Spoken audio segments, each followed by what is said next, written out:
All right. Well, welcome to the third Thursday webinar. My name is Amy Lukes, and I'm the director of the AOT implementation team here at Treatment Advocacy Center. And we are so delighted that you've decided to spend an hour with us listening to our judges. But first, I want to go and introduce the implementation team. You'll notice some new faces. First, I want to announce that Betsy has stepped back. She doesn't want to use the word retirement, but Betsy will no longer be participating in our regular activities. She will rejoin us on contract status mid-July, but she'll be working on special projects, so you won't be seeing her much anymore. And you'll also notice it took two people to fill her shoes. So I'm delighted to introduce Sarah Hyatt. She's an attorney with extensive experience in civil commitment. Sarah, you want to say a few words? That's Amy. Yeah, I am an attorney and I'm a registered nurse, and I am delighted to be with TAC now. I am coming from a position in Hamilton County, Ohio, where I had oversight of a very large AOT program, and just anxious to get going and thrilled to hear what you all have to say today. Thanks. Jared. Jared joins us from, were you at our last webinar? I can't even remember. I think you were. Jared joins us from the State Hospital in Northern Virginia. Would you like to say a few words, Jared? Yeah, hi, everybody. Thanks for having me. I come from Northern Virginia Mental Health Institute, one of Virginia's state hospitals. I was there for 5 years, and now I'll be working on the implementation team as a senior AOT advisor, doing some designing some training materials and resources for our department, and then also helping build out the program in Virginia. So I'm excited to learn from you all on what it means to be a judge in these AOT systems. So thank you. Last but certainly not least, my right hand, Brooke has been with us almost 2 years now and made herself totally indispensable. Thank you, Amy. Hey, everybody. I know you know me. I'm Brooke. I'm the AOT implementation coordinator on the team. I am so excited for today's webinar. And I just want to share, AOT programs are not one size fits all, and there are many communities that sustain successful AOT programs without active AOT judges. Today, though, we are excited to host a fantastic group of active AOT judges who go above and beyond to support participants in their recovery. It's my pleasure to welcome Judge Elinore Marsh of Summit County, Ohio, Judge Stephanie Burke of Jefferson County, Kentucky, and Judge Johanna Bender of King County, Washington, and Judge Michael Fish of Porter County, Indiana. And before I hand it off to Judge Stormer, who will be facilitating today's conversation, I just have a couple reminders. As Zoom webinar attendees, you all will be automatically camera and mic off for the duration of the webinar. So no need to worry about what you look like. And you can submit questions using the chat and the Q&A functions throughout the webinar. And at least a number of questions will be addressed at the end, so be sure to stay on for that. And then just to remind everybody, this webinar was made possible through Treatment Advocacy Center's AOT Learning Network. If you were forwarded the notice to register and you're not a member of the AOTLN yet, we encourage you to join. You can access more events like this one, plus resources, highlights, all things AOT, and it's free to join. So I'll drop a link to join in the chat. But with that being said, I'm going to hand it off to Judge Stormer. Thank you. Thank you, Brooke, and thank you all for being with us today. I'm Elinore Marsh. I am the probate judge in Summit County, Ohio. So in Ohio, the jurisdiction for civil commitments is under the probate. And I know different people have different rules about how that works, and we're going to have our judges explain what their rules are, because your rules may be similar or, in fact, quite dissimilar. So we are in probate world in Summit County, but I was a criminal court judge for many, many years and started a drug court in the 90s and then a mental health court in the early 2000s. And our court looks a lot like a court that's a specialty docket in the criminal world. Even though it is civil, they cannot be sent to jail or prison. They can only be hospitalized. But during all those iterations of my life, before we started our AOT court in 2016, people would say, you know, what is this? I mean, what do you think you're doing? And my response over time was, well, I see myself as a life coach, that the people who appear before me, I'm helping them in a holistic way to try to turn their lives around. Obviously, we, focus on the issue before you. Is it drugs? Is it mental health? What does recovery look like for you? But really, we're helping you holistically. So I felt life coach was a pretty good description of what I did. So in my court, there are no attorneys. They appear by themselves or with family members, and I get to speak with them in a large group. So they all come together. The good ones go first, then the people who might be struggling a little, then people who are really struggling, and then new participants. So that's just a sort of thumbnail sketch of mine. I'm going to now turn the question over to the other three judges as to whether or not the phrase, I am a life coach, resonates with you, and why or not, why not, and also take a moment to introduce your program to us. Judge Burke from Louisville. Good afternoon. I'm Judge Stephanie Burke, and I am an AOT judge in Louisville, Kentucky. I have been on the bench for 14 years and practiced law before that for about 17 years. And during that time, I represented a lot of the people who I now serve in my treatment courts. I've been a drug court judge since 2012, and our AOT program began in 2020 with funding. Kentucky passed AOT legislation in 2017, but it took quite a while to get off the ground here in Kentucky. And I do believe that in some ways we are like a life coach because we talk to our participants about everything. Everything going on in their life is important to the process. And by talking to them about everything and being more open with them, you gain that trust, and the black robe effect kind of kicks in over time.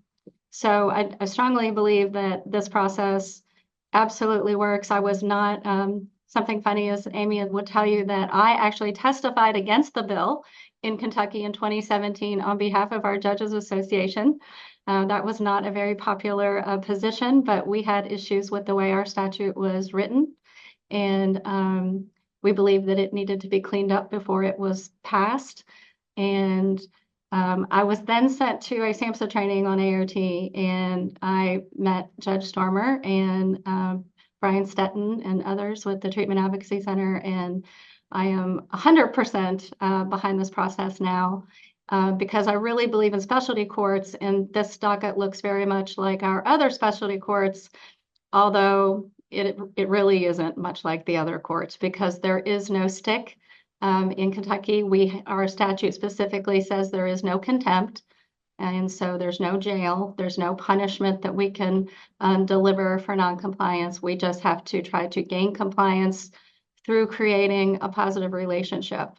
And so that relationship is where we get into the life coach part of it, and it's very important. So my court looks a little different in that I do have attorneys. I have a designated public defender and a designated prosecutor on my docket, along with my entire treatment team.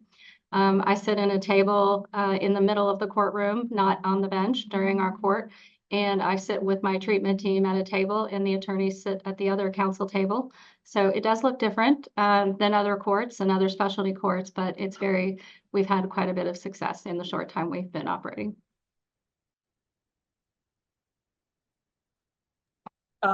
So let me just ask a follow-up question. When you have the participants, they sit at the treatment table with you? Yes.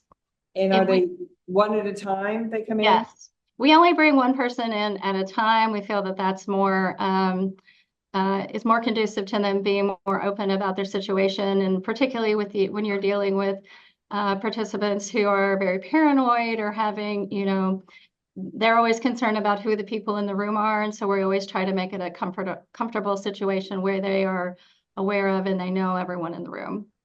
And who's on your treatment team? So we have a local coordinator, an AOT coordinator, who is a liaison between our courts and our community mental health provider. And so he also has the role of being the AOT coordinator. He's a magician. That's truly, I mean, the job that he pulls off, I never can. It's really amazing that position, and having that person in that position who can be the go-between between the courts, the jail, the hospital, the treatment providers individually. And this one person kind of has it all spinning in the air at one time and can always connect the dots. And it's really an important kind of piece of the team. We also have 2 case managers who are out on the street, you know, with our participants. That's their whole job. And we have a clinician who is a nurse practitioner who does all of the prescribing and is our team doctor. And then we have a therapist who is dedicated to our team, and she provides therapy and counseling for all of our participants on a regular schedule. Well, I'm jealous about that because we got no additional funding and probably some of our listeners didn't, but that might be a gold standard. But let me ask you, when you're chatting with your person and you're doing the life coach thing, do the other people speak, or how do you get the information from them beforehand? How do you incorporate that into your coaching? Because the entire team is in the room at the same time and sitting around the table together, it's really nice because I can ask the participant how they're doing, what's going on, and then I always remind them of what appointments they have coming up. We have a prepared docket sheet where the team will provide me, our coordinator will provide me, and it will show all the contacts that have been made between the last court date and this court date. And it will show all of the appointments that are set. So I can remind the person of those dates, often write them down for them. Sometimes if, you know, they're wanting to not go, I, you know, try to prod them into going and, you know, convince them of why it's important. And then the provider who they're going to be seeing is actually in the room. So it's just a really nice conversation to have everyone there. And I can ask those persons questions about how things are going, and they can, you know, they can kind of chime in, and it's kind of a team conversation. But I do run the conversation primarily, and the contact in court is primarily with the judge. Well, I'm so jealous, but let's see what Judge Fish has to say. Maybe you have a different system. And how do you respond to the idea that you're a life coach? Thanks so much. Thank you all for being with us this afternoon. It's my pleasure to be a part of this panel. I'm Mike Fish, judge in Porter Superior Court 1 in Valparaiso, Indiana. I think my court may be the smallest court, or serve the smallest number of people. We have about 25 to 30 people on an active long-term commitment in Porter County at any given time. And I'm meeting with about half of those people. It may be that a couple of them aren't available for the program for whatever reason, and many of them are committed at our state hospital. So I have a dozen to 15 at any given time that we meet with in the AOT program. I took the bench following the 2020 election, so January 2021. I was fortunate to attend AOT program in San Antonio later that year. I had been approached by our community care provider, Porter Stark Services, about getting involved in a program like this. Had done some phone conversations with Judge Stormer, some other work with some other judges, one from Missouri whose name escapes me, I apologize, and looked in on their programs to see what they were doing, and we were able to fashion the program that we put together through Porter Stark. Mine, I feel like AOT Court is really just a slice of what the AOT concept encompasses. And what I do is meet with folks maybe 15 to 20 minutes every third week. But at that same time, or all the time in between, Porter Stark is doing the heavy lifting on their case management, their doctor's appointments, their money management, and different things that go on to that are required really to allow the people to stay involved with their treatment and really improve their lives. So when you talk about me as a life coach, I really get that snapshot of what's going on in their lives at any given time.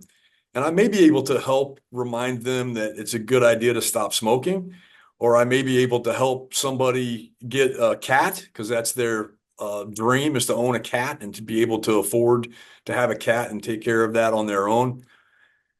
But the life coach part of that is the same way we think of life coaches in general. I think it's reminding the person that there are several steps that have to take place between the goal they have and how they'll achieve it, and then helping them reach those benchmarks as they go along. So maybe it's doing a budget, maybe it's understanding what it takes to have a house ready for a cat, that kind of thing. And then the doctor's visits really comes to mind as well for me, because I think Stephanie touched on that briefly, that we remind people of their other appointments. And it's preventive life care. It's life prolonging, make yourself better so that you can live longer, experience life longer. And those are just a few of the things that we do, I think, as life coaches. So I certainly agree with your assessment that we're life coaches. So when you meet the people, your every third Thursday, what does that look like in the courtroom? Or do you do it in a courtroom, or how does that look to the outside? So I don't wear my robe. I meet with my folks in the jury room that's off my courtroom. I run a superior court that handles major felony cases, murders, and child pornography, rape cases, all that kind of fun stuff. And then I do a little bit of a interlude, then, isn't it? Yeah.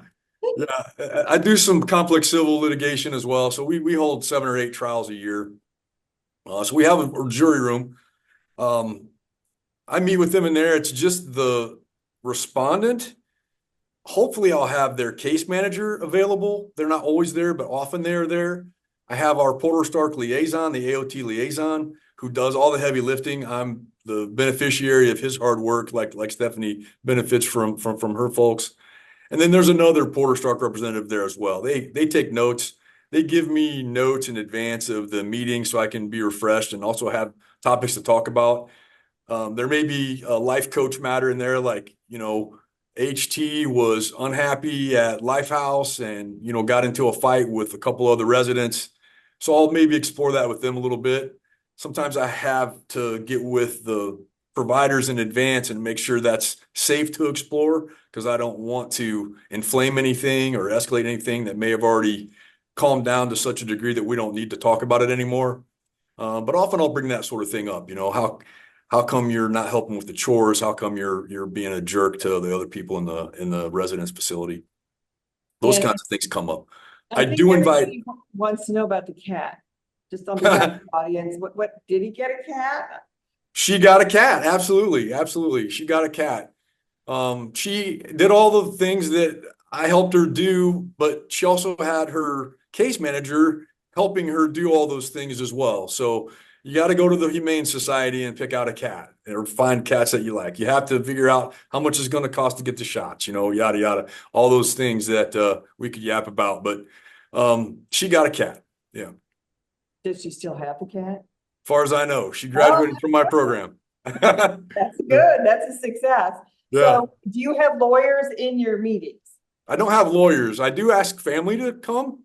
Okay. We don't have any need for lawyers in that meeting because it's not a proper hearing. The only record I keep of that hearing is an annotation in our case filing system that there was a meeting, an AOT meeting, and the date, because I think that's important to have a record.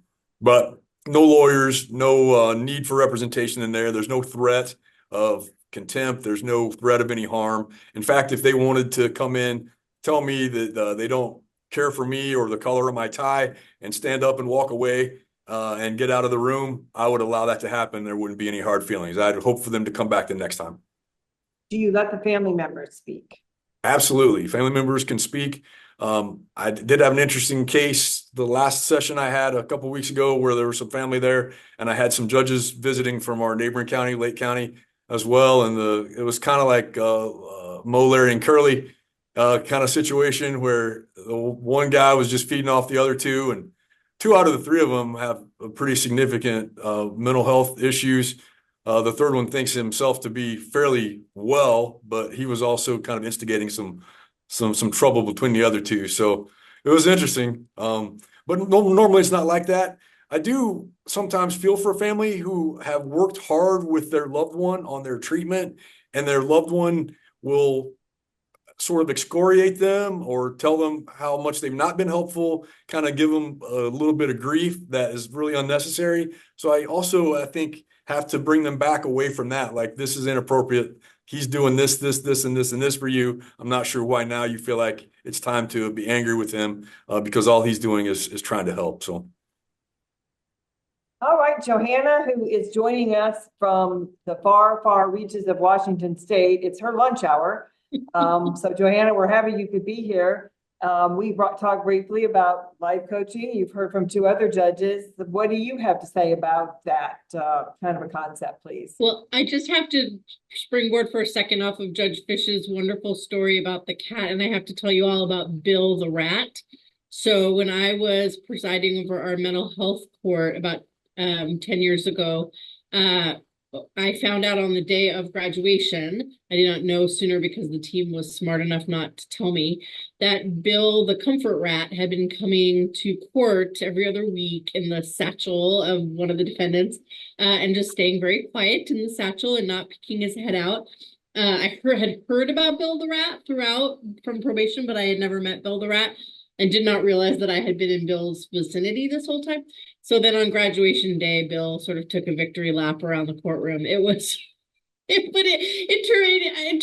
of the life coach thing, I mean, I think it really does bring me back to my central theme, which is we do not know more than the people that we're serving, and most of the time we know less, right? So we can coach, we can give feedback, we can ask motivational interviewing questions, but at the end of the day, the folks with the lived experience are the ones that are going to tell us what they need. And that was such a great example of that. I do not want to come for a rat in my life ever.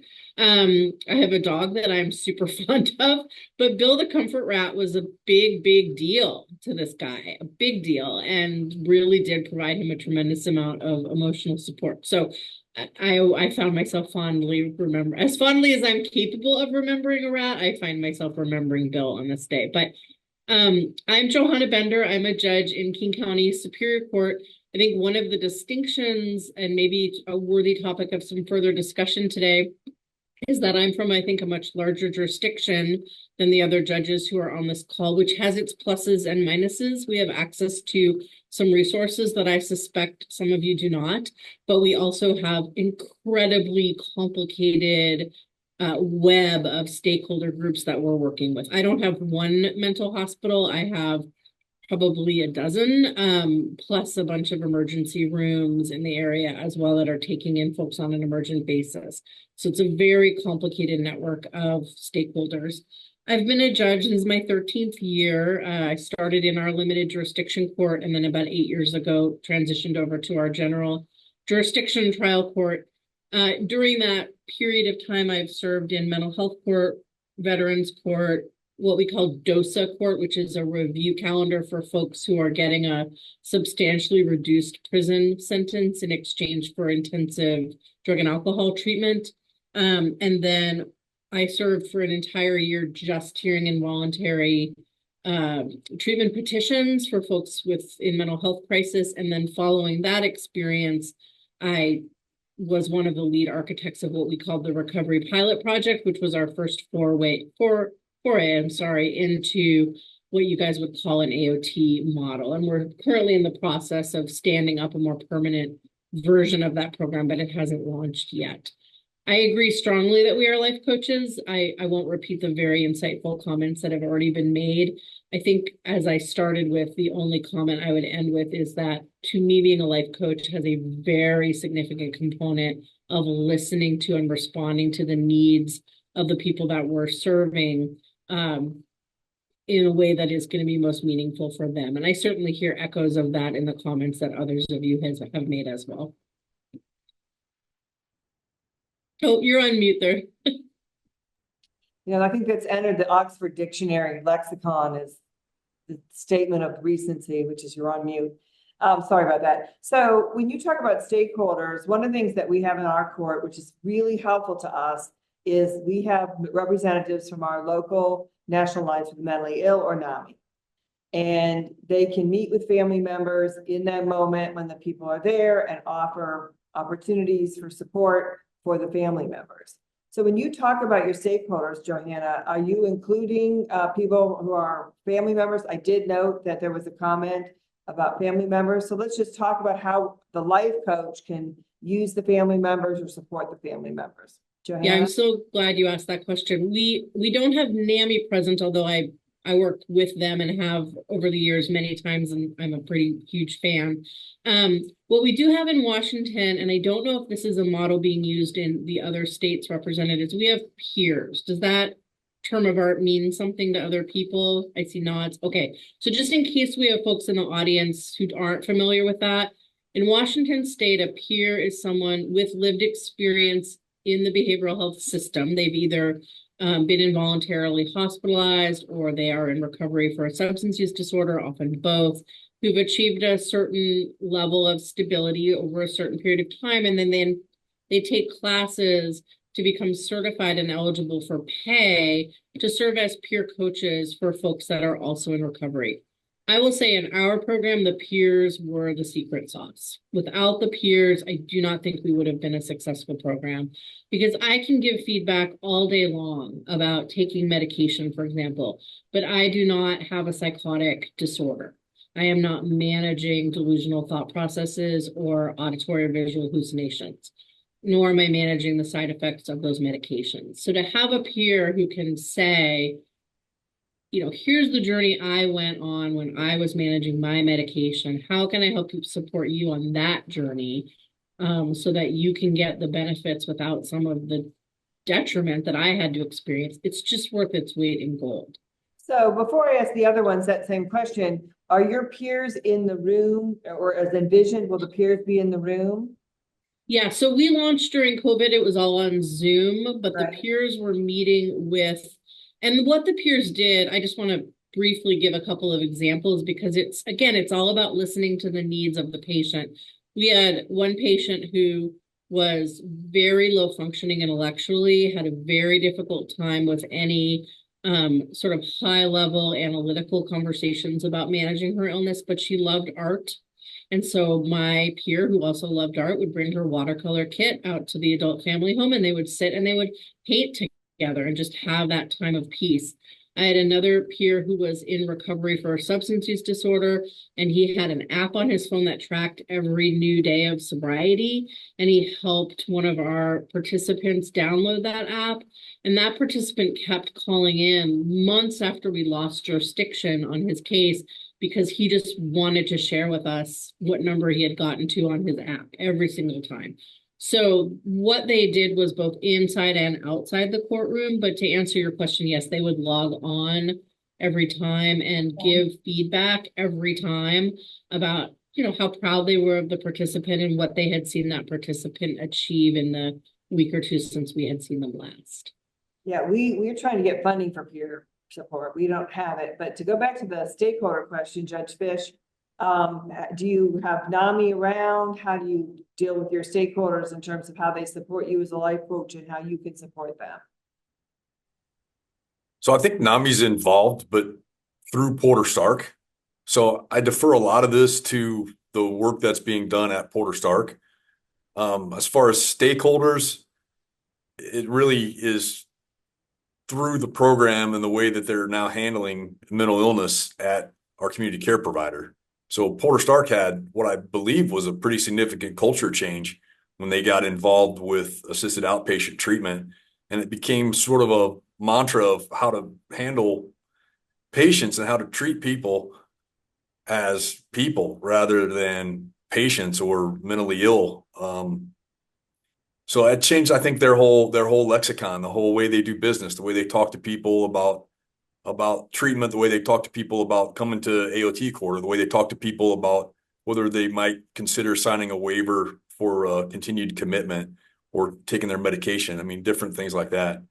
So I've really felt like that sort of change in culture drove an improvement to how they were handling mental health. So I don't have, I mean, stakeholders. It's me and Porter Stark on our AOT program here in Porter County. I am working on and have done since I first became involved, the prosecutor, to see if we can work what became something through TAC a few months ago, more added clarity, at least from my perspective, to do a deferment upon an AOT commitment.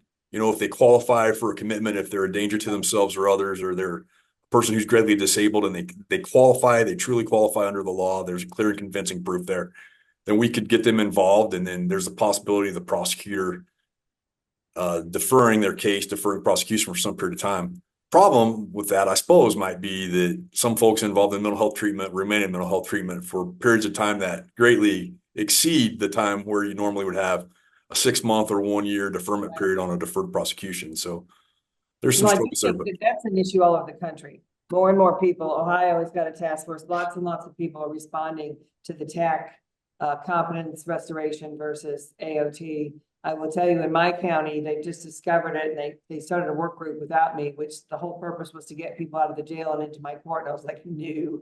right. As our consumers say, nothing about me without me. I will be there, and I will tell you, you know, that I think we're all going to be dealing with that as a subject matter issue over the next couple of years, because the criminal justice system has finally woken up to the extensive costs associated with competence restoration. But Stephanie, Judge Burke, if you want to respond on stakeholders and how you use them as a life coach or how you support them. Well, we do have peer support as well, and they do come to court, and they are part of our team. They are compensated by our community mental health center. Some of them, I believe, are volunteers, but some of them are also paid positions. And NAMI of Kentucky is kind of on the perimeter as well. We're trying to get them more involved, and we've invited them to court to meet with families and help families get connected to resources. So we have those kind of similar stakeholders. I will say that our community mental health center and our jail, our correctional individuals, like we have a psychologist at our local facility, and then the director of our state correctional, the state hospital, which is we call it KCPC, it's the prison, but they have a separate hospital part for the seriously mentally ill who are going there for competence and restoration. And we've been working on projects which kind of go along with that by doing a local restoration project where those doctors from the state hospital come to the local jail.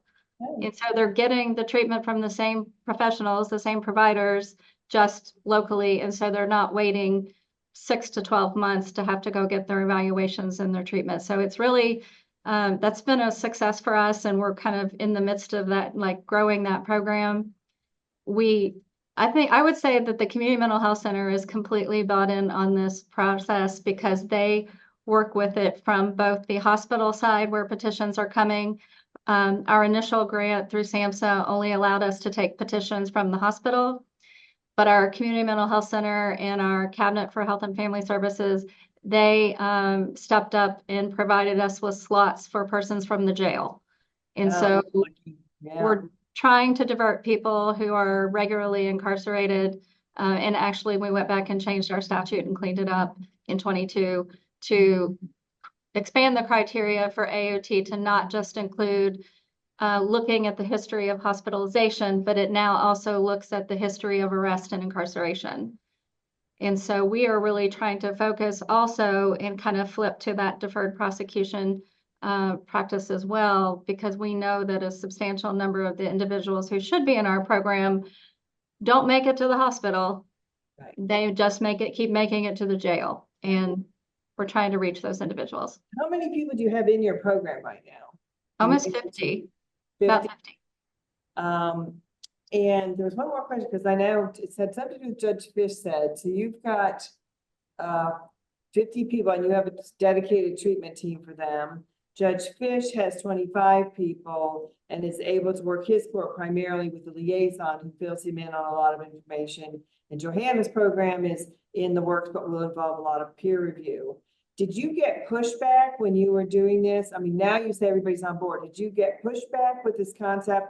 You know, they used to tease me and call me the hug-a-thug judge. I was going to hug a thug, and it's like, I'm going to hug them because they have come a long way to being like you and me, and they deserve that hug if they want it. But did you get pushback from NAMI or other community members when you said, hey, I'm going to be a life coach now? I know you didn't put it quite that way, but. Is this for me? Yes. Yes. The level of pushback in getting AOT off the ground in Kentucky was extraordinary. I would say that my efforts had to go way outside what I would say would be the norm to try to get any buy-in.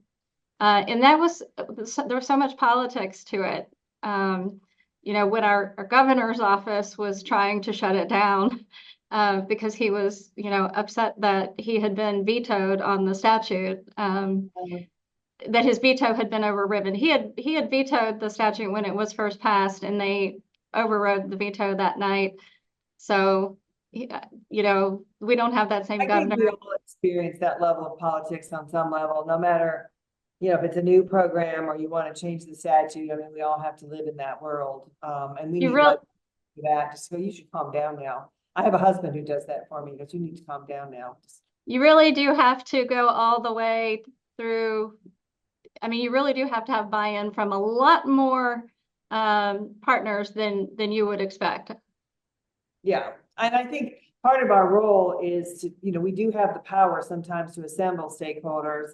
We are fortunate to have NAMI, but we don't have peer support. So it is something for people out there. I am 100% behind the idea of peer support in the court. Whatever choice you make about what your hearing looks like, if it's everybody all at once, or, you know, everybody comes in one at a time, I do think there's nothing, but, you know, judges, we like to hear from judges, right? We're not any different from the people who appear before us. Johanna mentioned something interesting, which is called motivational interviewing. And I don't know if anybody, y'all are nodding. You've been through the at least reading about the idea of how we motivate people as a life coach. Does anybody want to, Judge Fish, do you want to chat about that since you haven't gone first yet? About motivating people? The motivational interviewing, the style of, it's called motivational interviewing. We do it all the time with our children. I think you understand what's going to happen if you don't do this? And have you thought through that question? Yeah, so my technique, I don't know that it has a special name, motivational interviewing, but certainly when I first meet with somebody, I want to try to develop a rapport with them, try to find out as much as I can about who they are, what they're about, what some of their struggles might be. A lot of that work's done for me in the information that's fed to me by the liaison and by their case managers. So I benefit from that significantly. And then that first meeting, we don't accomplish a lot, except I want to make sure they understand why they're in AOT to begin with. I want to make sure they understand that they're not required to be there necessarily, that it's there to help them become better people and for them to be sort of empowered to take care of their own treatment. You know, those are some of the words that I use. And I'd never really hang something negative over somebody's head. So I always try to keep it very positive that, you know, these are the positive things that could happen. I suppose, say if they have some criminal history or they've just recently got out of the hospital or they've recently gotten out of jail, I have that as well, that, you know, this is a great way to keep from those kinds of negative results because I most assuredly don't want to see you have to go back to jail or back to state hospital, those kinds of things. And I don't make a huge production out of kind of threatening people. I try to give them as many affirmations as I possibly can. That's one of the pieces of feedback I got. We do, you know, feedback sessions with Porter Stark every 3 months or so we can go through and get criticism about the program or things we can do to make it better. And I'm always interested to hear what folks have to say about our approach. And one of the pieces of feedback I got was I need to give more affirmations, you know, like one of our very first sessions. So I try to give as many affirmations as I possibly can about all the good things that are possibly happening for the person. So that's a little bit about my method and how I try to coach. Well, it's interesting that you mentioned the affirmations in criminal justice world where I lived for a long time. We learned if you're doing a specialty court, you want to say something positive 4 times as often as you say something negative. So I see some nods on that. I don't know if people out there think about it, but You know, even if you say you look nice today, or, you know, you showed up early, it doesn't matter what the affirmation is. In our world, of course, you know, I mean, behind me, you can see these little awards. I've got certificates.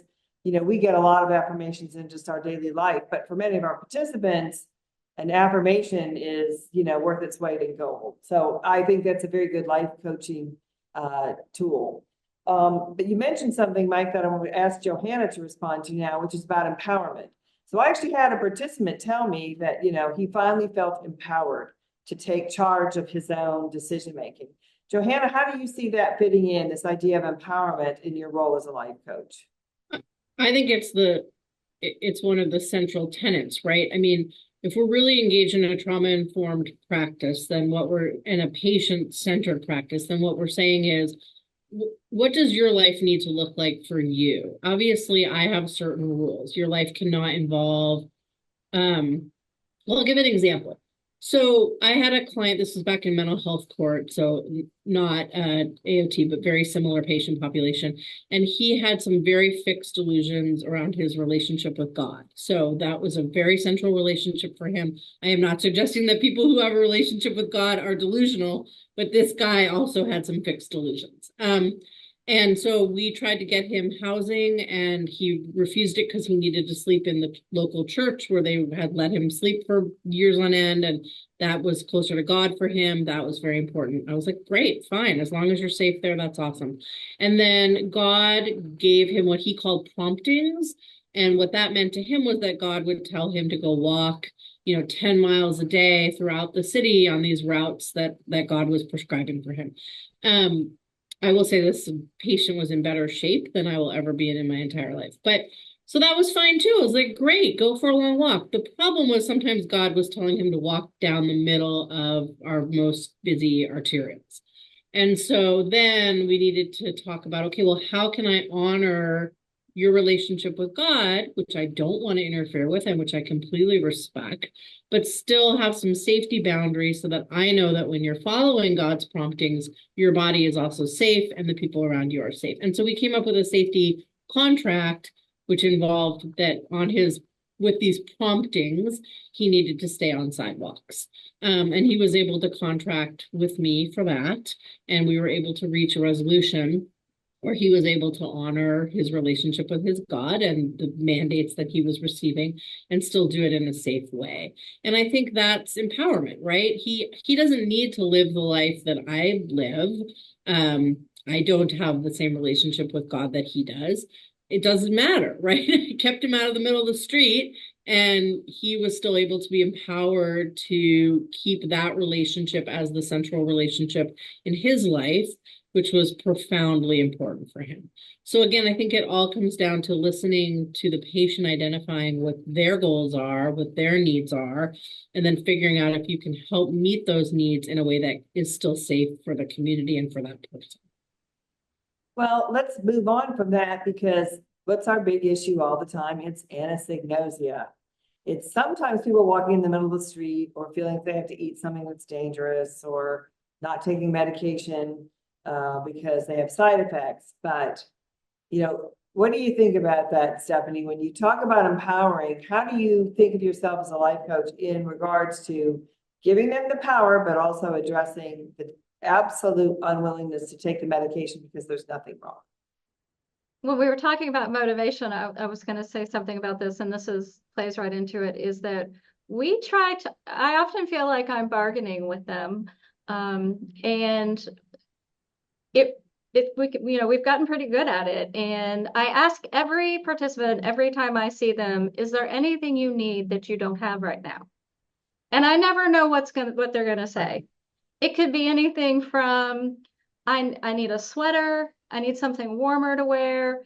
A lot of times we hear they need more food, but there are things they need that we can get them. A lot of the things they say that they need, we can get them, and we do what we can to get it. And by doing that and responding to their needs, what's from their perspective, what they need, not what the doctor's telling us, not what the case manager is telling, but what that person tells me they need. If I can respond to that, that really is great motivation, and it does get more cooperation.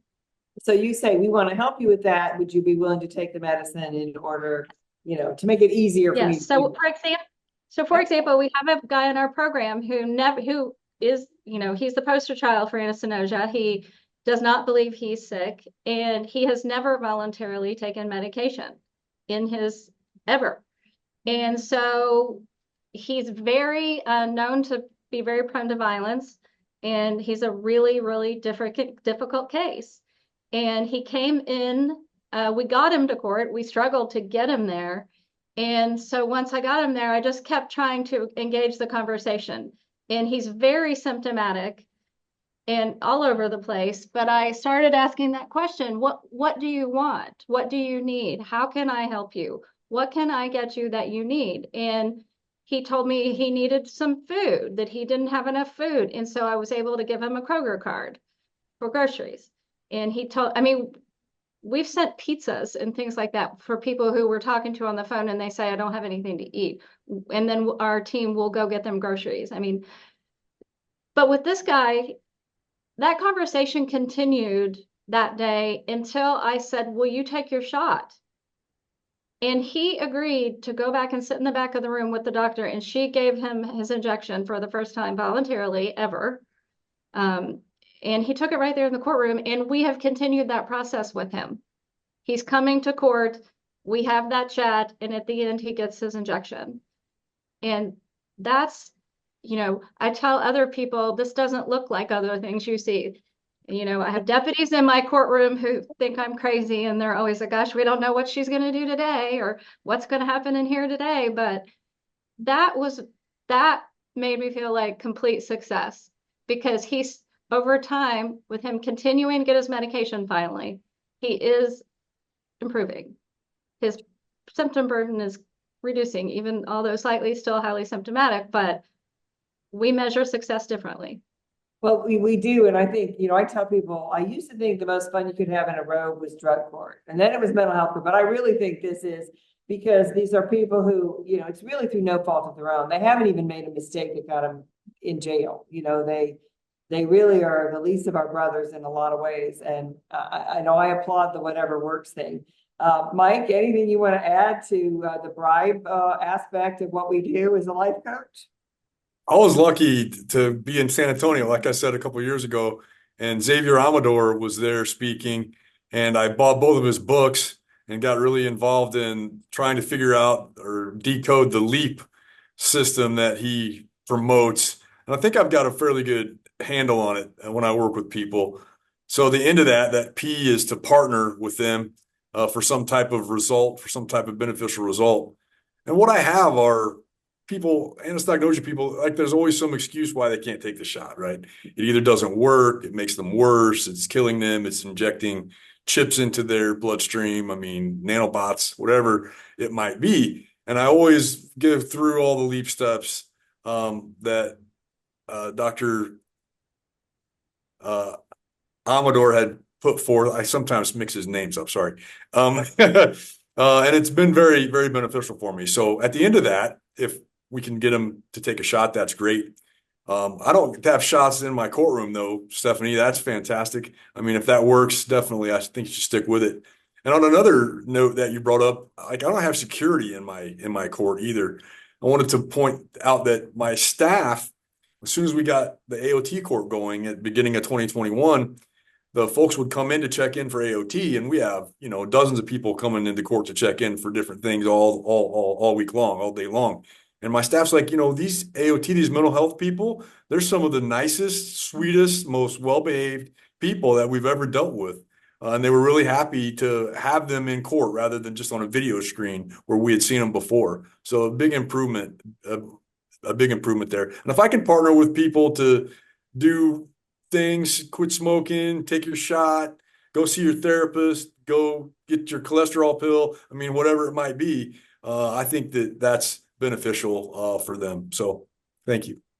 Well, we are kind of running out of time. There's just one or two comments I want to make, and I hope there are some questions. One of them is, we have 106 people in our court. We get them directly, primarily from the hospital. So we see them within 2 weeks of hospital release. We do have an Ohio option for people to go to be brought by family members into an outpatient treatment setting. But to my knowledge, in the number of years we've had that option, it has not yet been used because the family members feel that they're betraying. And we had a very brief conversation before we got started about talking to families. So I know we just have a couple minutes. I, in my state, am allowed to get information from families that I do not have to share with respondents. I then use that information to talk to the person, and they think I'm magic because I have all this information that they didn't think I would have. But I understand every state is not like that. And Judge Fish, you were telling me you are not allowed to do that. Is that correct? Yeah, so Indiana has problem-solving courts, and problem-solving courts have a specific carve-out in our ex parte communications rule in our judicial canons. That carve-out doesn't exist for me because I'm not a problem-solving court, and I don't think that the problem-solving court model really works for what we're doing in AOT. So I have to be very mindful of ex parte communications, and the paperwork that I get from Porter Stark either captures notes that we've already been through and the patient was at that meeting already, so they knew that that happened, or it's got new information that I will cover during the meeting that we're going to have when I get the new information. So any information I have, I share with them on the, well, it's not the open record, but I share it with them. If they write me a letter, I make sure I either email that to Porter Stark Services or I upload that into their file so it becomes part of their file, depending on the content. Because sometimes I think the content shouldn't be in the file. Sometimes shouldn't be in the court file. Sometimes I put it in the court file, but I make it like judge only, kind of secret, you know, so that only I can see it. And that's just so I have it for my record, so I don't have to clutter my tables up with all the things that I get from. Well, I do know Ohio is looking at a specialty rule for AOT. We have specialty docket rules. We don't have an ex parte rule that covers what we do.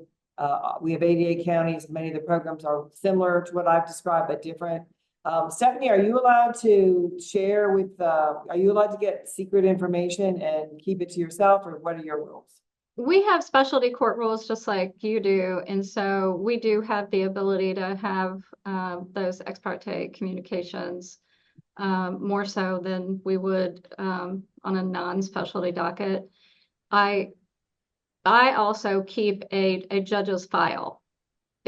We call it the review file, and I keep them all locked in my office, and no one else has access to them. And every time the person comes, I have a sheet that I take notes while I talk to them, or, you know, while I'm talking about them with the team.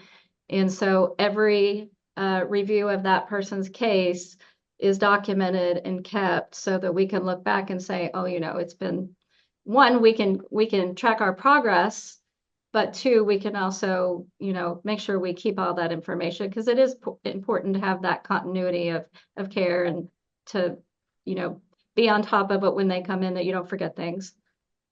Yeah, I think every state, it's all confidential. Johanna, your program, are you going to be able to get, you know, quote unquote, secret information that you use as part of your coaching?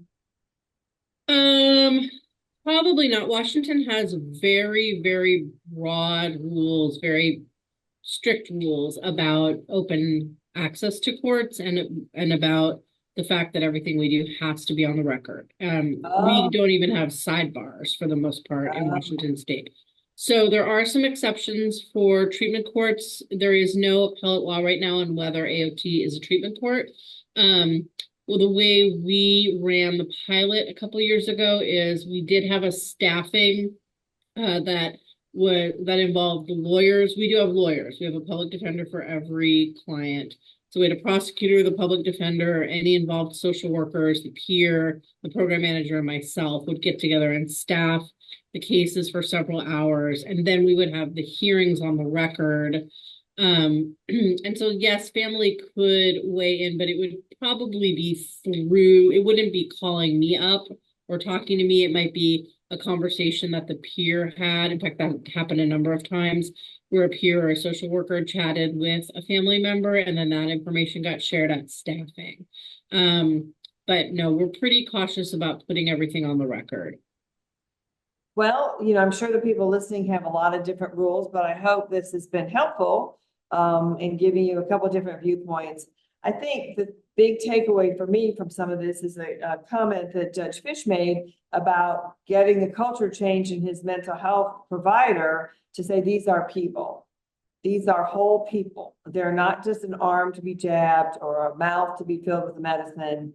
I think what we bring, which is very different from treatment providers or social workers or all the disparate parts of our system, what I think judges bring is the ability to take that whole person and help make different parts of the system work for the person appearing in front of us. We have that power. I know at least we are trying to use it in our various places all over the country. And now, if there are any questions, I know we have some judges who need to get to hearings, but I didn't see any in the chat. I did see some very nice comments, so thank you for those nice comments. Do you have any questions we can answer before we have to get off?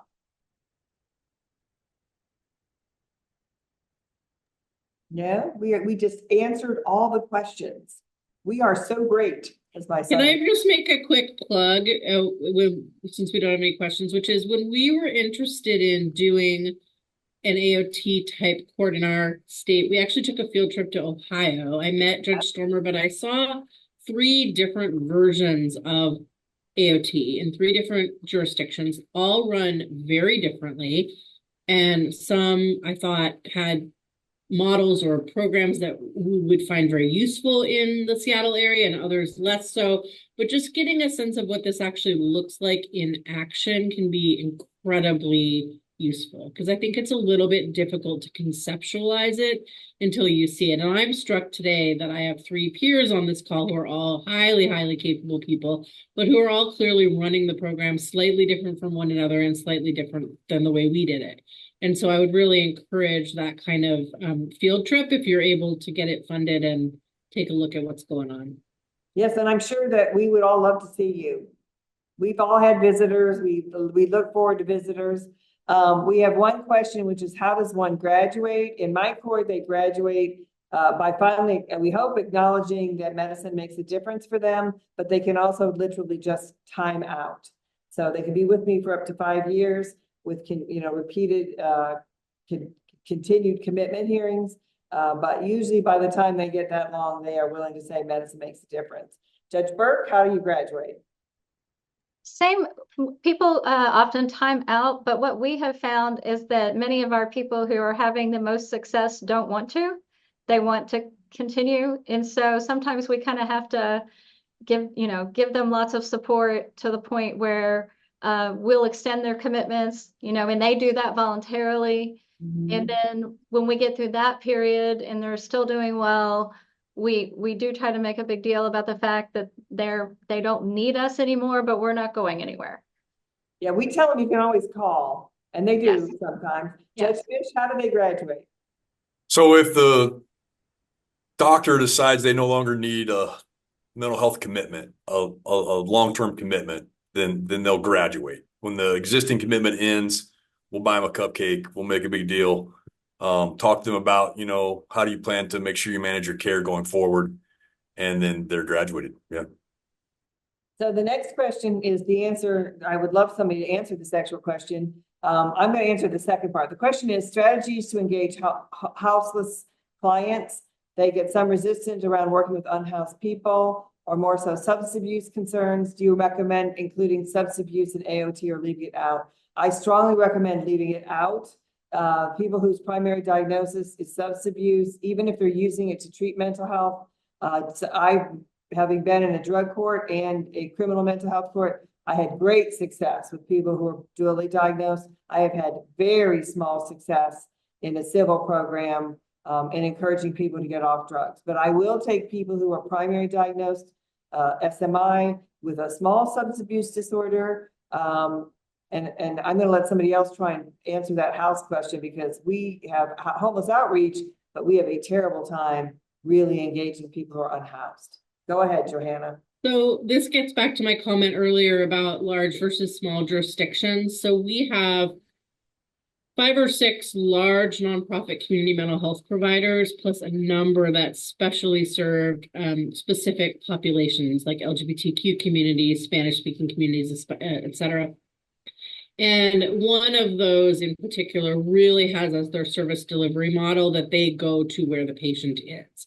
So we had a patient who lived in an alley while they were on AOT, and their case manager went to see them once a week and brought their meds, and they got their injectables that way. And we were able to serve them on the streets because they insisted on being on the streets. But you have to have an outreach model. You have to have providers whose plan of care does not involve that the patient is going to walk in at 3 p.m. on a Thursday for a set appointment, because that is never going to work with a person who is unhoused. We also deployed our peers to go out into the community and find people, and that was often very successful as well. We also had dedicated enhanced shelter beds. So we had beds set aside in one of our local shelters that had case management services on site, and we could place people there immediately coming out of the hospital while we worked on longer term housing solutions. I also want to briefly and gently push back on your answer about substance use disorders. I completely believe and respect your observation that it was difficult to serve folks in this civil milieu who were dealing with a substance use disorder, and that's maybe universally true. But these are also folks that we're not going to serve any other way right now. They're not in the criminal system. We can't get them involuntarily hospitalized if they don't meet criteria. And so our rule was we would accept people with a substance use disorder as long as it was co-occurring with a mental health disorder. And our only limitation was they had to be able to focus for 2 hours. If they couldn't go 2 hours without meeting their next fix, then we couldn't get them into court and have a productive conversation. So that was sort of where we drew the line. And we had varying degrees of success, but I would encourage people to at least consider that. I think there's often a pattern nationwide and I don't think this is what's happening in your court at all, Judge Stormer. It's clear that you're making a decision based on the evidence of who you can serve effectively. But I think in other jurisdictions, because we want our numbers to look good so we can get more funding, it's easy to take the easiest cases. I have 106 people in my program. I am not worried about increasing. Exactly. No. This wasn't a comment to you in any way, but I've been to national conferences for therapeutic treatment courts, and I think there's sometimes this belief that we serve the people that are the easiest to serve. And I think in these programs, my philosophy is you serve everyone you possibly can and accept that you're not going to be successful all the time. Yeah, let me just clarify. If your primary diagnosis is as methamphetamine psychosis, you don't belong with me. But Judge Fish, you're laughing. What do you want to say about this? I know that was pretty funny. Yeah, I don't get any money at all, so certainly I'm not trying to beef up my numbers. But we have a few people who could be considered dual diagnosis. Definitely, there's some people who are engaging in using drugs, and I'm always trying to encourage them to not use drugs. Sometimes it's tougher to get them off drugs, I think, than to keep them involved in their mental health treatment. So I understand the potential struggle there. Indiana just opened up its mental health law last July, so it includes addiction, drugs, and alcohol addiction as a mental health issue that can result in commitment. So we're still trying to get our minds around how we could use that as a tool really to help people more given those circumstances. And as far as homelessness is concerned, Porter Stark has a great couple sort of halfway houses. They're not exactly halfway houses, but they're residences where people can live for a period of time. And that's part of what we deal with in AOT is one of the goals is to get them into independent living, throughout the course of the couple of years that we might be working with them. Sometimes that's never going to happen. I have PB, who I think of often in these kinds of conversations, who's been on a mental health commitment since the 80s, and she's never going to be off a mental health commitment. And she's now to the point in her life where she's going to have to go into extended nursing care. And that will essentially graduate her from my program because there won't be any need anymore for there to be ongoing mental health treatment. It'll be handled by some nursing home or some adult residential living facility, something like that. So, I mean, homelessness is a terrible issue here in Porter County.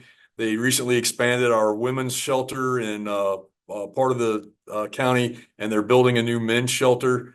I think that connecting people with those resources, Porter Stark does a great job connecting people with those resources, and our hospital too. I shouldn't say it's only Porter Stark. And they give people tents, they give people food, they give people water, so that people can survive until the next day. And if we have to go pick them up from their tent by the side of the road for their AOT session, and there's communication that enables that, then we'll do that. We utilize our community mental health provider. Actually, also, we have the ability to treat both the substance use disorder and the mental health disorder. So we have had some success with a handful of people who had done substance abuse treatment, and then while they were under an AOT commitment, and then kind of did both at the same time. And then kind of after they completed that treatment, they, came straight over and were just in AOT. And we support their recovery and their sobriety. But I would say that our biggest barrier to success is lack of supported housing for the people who need supported housing. We do try to get everyone independent by the time they leave us, but that's just not possible for everyone to live independently. And we do not have any good resource for long-term housing for the mentally ill. We have a plethora of resources. Kentucky is wrought with resources for this substance use, but not for mental illness. So we are definitely lacking in that area. And unfortunately, I'm very ashamed to say that the Commonwealth of Kentucky adopted legislation in this session which criminalizes public camping. So it can be a Class B misdemeanor, a jailable offense by 90 days for sleeping outside. So if you can imagine and that goes into effect July 16. We don't know the impact of how that's going to pan out, but that's very negative for our houseless community when we know that so many of them are SMI. And so this population that we're serving, we see that as, just kind of definitely going in the wrong direction. What's a shame too is if they had, that kind of a policy, if they would provide supportive housing money, it would make such a difference. It's one thing to say you can't sleep outside. It's another thing to say, and there's no place to go. We have in my county 100 available waivers for free housing for people who are seriously mentally ill, and no one will rent to them. So you can have housing available and you can have financial support available. And the problem for us, at least, is no one actually wants, even though they're in my program, they're taking their medicine, we can provide support in the environment. So that's a public policy decision that I think is going to eventually reach national status. And same issue in Austin, it turns out. So yeah, we're not going to solve that problem, but I want to thank everybody so much for being so open about what we do. And Johanna and I do agree actually on the mental health substance abuse issue, it looks like in the chat. We've given you our contact information. I know all of us are very so if you need additional help or you want to visit us or you need anything at all, TAC is a great resource. Full disclosure, I am on that board, so you can take it with a grain of salt if you wish, but I'm sure you can contact any of us. I do Zoom, provide Zoom to other AOT programs of my court through, that was something that our state AOT program coordinator set up at the beginning of the year. So if you ever want to observe an AOT docket by Zoom, just reach out to me. Thank you. Okay, Brooke. Thank you all so much. We got a slew of questions in there at the end, but I want to say a comment I'd like to highlight is that Leslie Carpenter would like to clone all of you. I'm not sure if I doubt that that's possible, but thank you all so much. I know you have dockets to get to. This was fantastic and such good info, and we're so grateful for your time and your expertise and the work that you do helping people with severe mental illness. So thank you again so much. And yay, this was recorded. I'll share it with you once I processed it. And take care. You're awesome. All right. Bye.